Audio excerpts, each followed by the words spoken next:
Hi guys, hello Aries, welcome dito sa aking channel Aries. Alamin natin Aries kung anong messages, vibration, gabay energy para sa lahat. Ito ay weekly tarot reading, so pwede kang makaresonate, gamitin mo yung intuition sa panonood Aries. Okay, so find the blessing in your current situation. Okay Aries, this week meron kang ini-expect na completion. It's either gift or pwedeng yun, completion, achievements. At siguro, hindi siya mangyayari this week. So, sinasabi ng Barasyo na huwag kang masyadong ma-disappoint. And Krishna, parang Panginoon na natin to, na sinasabi na hanapin mo yung biyaya, hanapin mo yung blessings, yung strength sa kasalukuyan mong pinagdadaanan. Siguro hindi pa huli ang lahat or hindi pa tamang panahon para dyan sa gusto mo.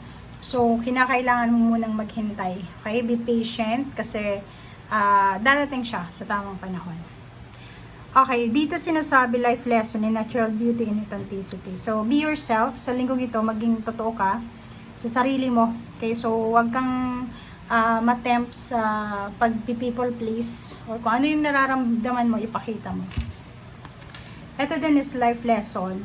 Dito sinasabi na you can break free from recurring negative patterns. Okay? Makakawala ka daw sa mga negativity by praying. Okay? And yung blessing na, or ang lesson na makukuha mo sa nangyayari sa ngayon, ay pwedeng blessing yan, blessing in disguise. Diba? So, sinasabi sir dito na, if disappointed ka this week, confused, nagmamadali tayo, gusto nating makuha lahat ng gusto natin, parang gusto natin kontrolin yung sitwasyon, iwasan mo yung ganon, okay? Iwasan mong kontrolin yung sitwasyon kasi walang control ang tao dito sa mundo, okay? So, hayaan mo ang Panginoon, ang universe ang maging control, okay?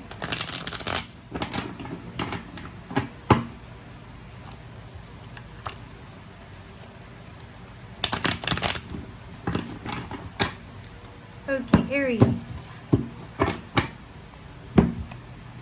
First card natin is 9 of Coins. So, wow. So, blessing in disguise, isang unexpected na financial windfall ang posibleng darating sa'yo. So, it's from someone or from agency or kung saan pa man. So, pwedeng regalo or pwedeng siya, lump sum of money, payouts, payments, bonuses, or kung ano pa man. Reward, award. Nakikita ko if you will, if you're planning to launch a business this week, sinasabi na, okay, hindi dapat magmadali, but sinasabi na posibleng magdala to sa'yo ng sobra-sobrang financial windfall. Okay, so 3 of Wands, naghihintay ka. Pwedeng naghihintay ka ng isang water sign, Pisces, Scorpion, Cancer na decision making. Naghihintay ka ng tulong financial from water sign or from someone. So, nakikita ko yung naghihintay ka ng desisyon. Pwedeng nag-apply ka ng trabaho, nag-apply ka ng kung ano man, mga paperwork, documents. Ang sinasabi sir na this week, kailangan mong magpasensya. Find the blessing in your current situation and be patient. Be patient and yun, pinaka-energy this week is magpasensya ka. Huwag kang magmamadali. Huwag mong madaliin yung sitwasyon. Nakikita ko siya dito na parang nasa labas ka ng bahay or nasa pinto ka or nasa window. Naghihintay ka sa either chat, call, or pwedeng naghihintay ka ng bisita. Okay? But good news kasi merong 8 of Wands dito. Maraming balita, maraming good news ka na matatanggap.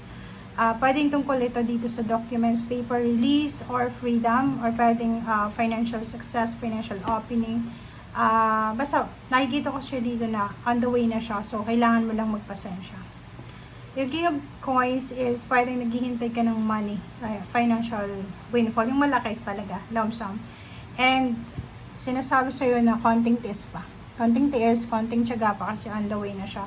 Hindi ka dapat nagmamadali kasi etong King of Coins na to is long term siya. Hindi siya yung hindi lang siya pansamantala na success or financial success. Strength card, physically, mentally, emotionally, kailangan maging strong, maging courageous, maging matatag ka, maging stable. And 10 of Coins and ayun, isang completion. So, yun na nga, diba? sinasabi sa'yo dito na may makukompleto. Pwedeng may mga end ng contract pero may matatanggap kang payments like last payment or pwedeng back pay or ganito.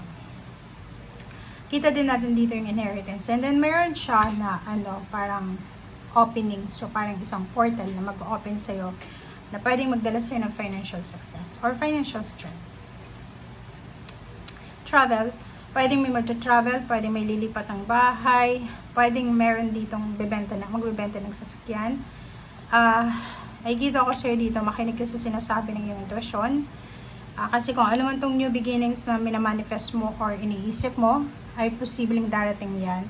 But yun nga, make sure na maging mapasensya tayo. Kasi parang may control energy dito. Parang gusto mong kontrolin yung lahat. Parang gusto mong kontrolin yung nangyayari sa paligid mo. Which is, hindi mo yun magagawa. Wala tayong control dito. Ang gagawin natin is temperance. Maghintay lang tayo. Parang yun. Go with the flow. Kung ano yung music ngayon, dance with the music of life. Kung ano yung direction na gustong ibigay sa'yo ng universe, yun yung direction na kailangan mong takakin. Hangman na reverse. Nakikita ko sure dito na merong plano kang pagpapahinga, pagbabakasyon, ang posibleng matuloy na. And nakikita ko na sobra-sobra kang excited, sobra kang happy, sobra kang confident, and sobrang determinado. Okay? Nakikita ko na sobrang pagod na pagod ka na. Pagod na sa paghihintay.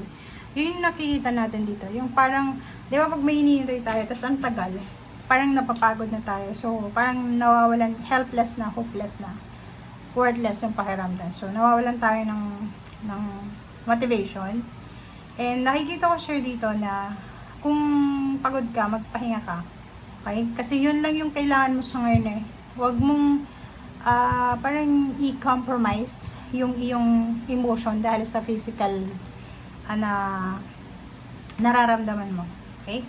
So yun. So nakikita natin dito na by the end of the week, sobrang happy ka kasi may financial opening dito. Pwedeng yung job offer na hinihintay mo, yung career opening ay posibleng i-offer niya sa'yo. So, celebratory since it's Christmas and New Year's, maraming party, masaya. And nakikita ko na makaka-move on ka, makaka-recover ka from any pain and heartaches, losses, or any stagnations. Nakikita natin dito yung isip coins na sobrang positive yung incoming financial success na to. Okay, so reverse then of place of palace of source or place talaga. So, yun. Huwag tayong magmadali. Yun lang yung sinasabi dito.